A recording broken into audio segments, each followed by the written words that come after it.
Good day. My name is Barron Adams, Applications Engineer with Air Hydro Power. We are a distributor for the entire Southeast United States, and today I'm here to discuss Mitsubishi PLCs. Today I would mainly like to discuss Mitsubishi's rack-style PLCs, in this instance the IQR. Now, rack-style PLCs are made up of a modular build of a backplane, a power supply, a CPU, and then a multiple array of options for input, output, or what Mitsubishi calls intelligent modules, such as networking cards, simple motion modules, or other modules that might have unique, distinct functions. First thing, let's discuss assembling our Mitsubishi PLC. On the rack-style PLCs, there's an order in which the modules are connected.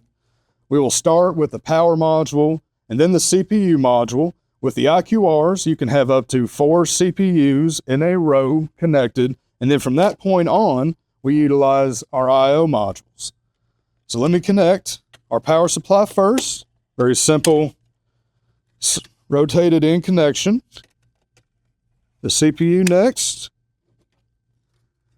This is an RX40C7. This is a 16-point input module. This is an RY10R2. This is a 16-point output relay module. We have an R60AD4. This is a 4-channel analog input module. And just to the right of it, we have an R60DA4, which is a 4-channel analog output module. Okay, we have built our rack. Now, the CPU directly out of the box comes with this battery. This battery is used to maintain the program energy, program memory. And if you have any retentive registers and need to hold the data over a power cycle, it requires this battery. From the manufacturer, the battery is not connected. So one of the first things we're going to do before powering up is connect this battery. Now that that is done, we can tuck everything up nicely back into the CPU, and we will be ready to power on. Okay, upon initial power up, we have just connected the battery. Right now, there is no program saved within this CPU. We have a simple error light running. Out of the box, we are in a stop mode. Even if I go into run, we're not going to do anything. So the first thing we need to do now is set up an initial program for this CPU. In order to build a project on the IQR system, we need to use Mitsubishi GXWorks 3. To start a project, we'll open the software and we'll come up either here to the blank worksheet or go to Project and select New. The IQR series is technically an R CPU, and the type that we're using right now is an R04.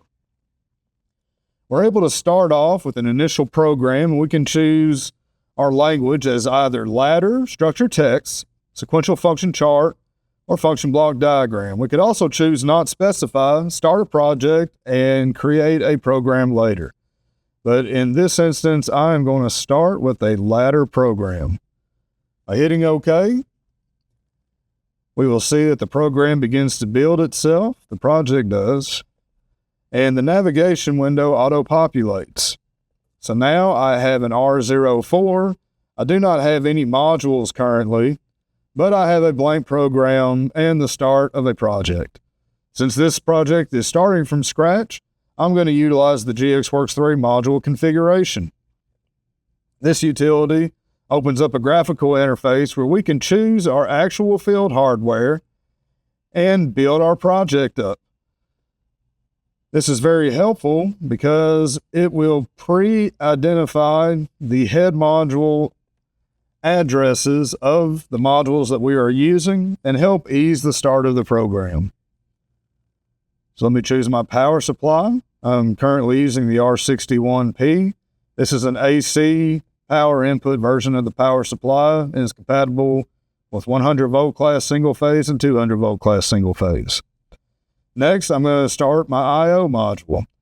I have an input currently on my build. I have an RX40C7, which is a 16-point input. Next is an output module. I have an RY10R2, which is a 16-point relay output. After that, I have an analog input module, which is an R60AD4 in this case. And next is an analog output module, which is an R60AD4. I'm going to check my build to make sure I don't have any issues. So by doing that, I right-click in the space, hit check, check my power supply. Currently, there is no error. Awesome. I can close this out. I'll right-click, check my system configuration. No warnings there. I am ready to fix this, which means set my project based off of this configuration. I'm going to right-click, go to parameter, and hit fix. Do I want to continue? Yes, I do. So now I'm going to go through each of my modules and just say OK. As I okayed each of those modules, here on the left-hand side of the navigation tree, you see that the module information populated and the head address was allocated for each of those modules. So good, I am done with this. I'm going to come up here to convert, rebuild all. All right, and that started. So now I have an empty program. I have a CPU that is built upon the rack, and I have my input I/O modules. Before I do a download, I will come into CPU parameter and make sure that everything I want to utilize here is up to my spec. My program setting, the empty program I have is within a scan program, so it is ready to run.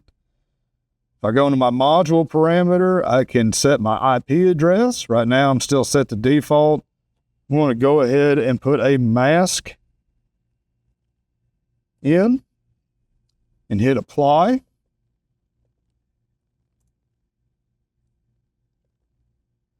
So technically, I am now in a state where I can download the information to the CPU.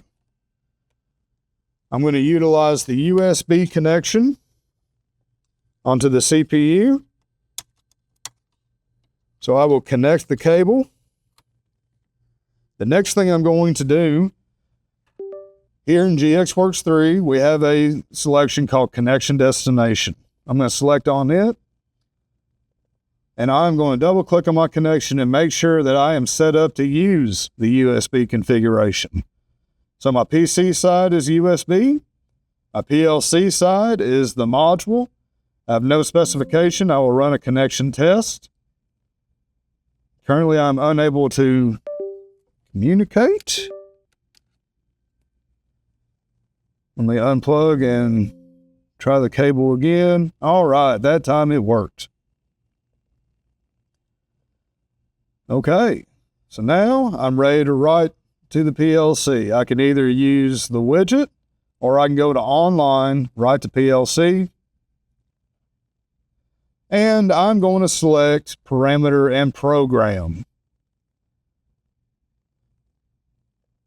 By selecting parameter and program, the program and PLC parameters are pre-selected for me and ready to write to the PLC. If I had any comments, I could also select comment here.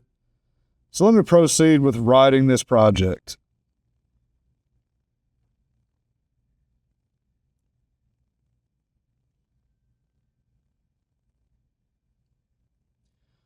All right, that project has been written. And now I could begin programming my ladder logic for use with the machine. But now that we have changed parameters and written the initial program, we need to do a toggle reset on the PLC. After doing a toggle reset, if I do not have any errors on the CPU, I will know that I am prepared for future use with the PLC in my application.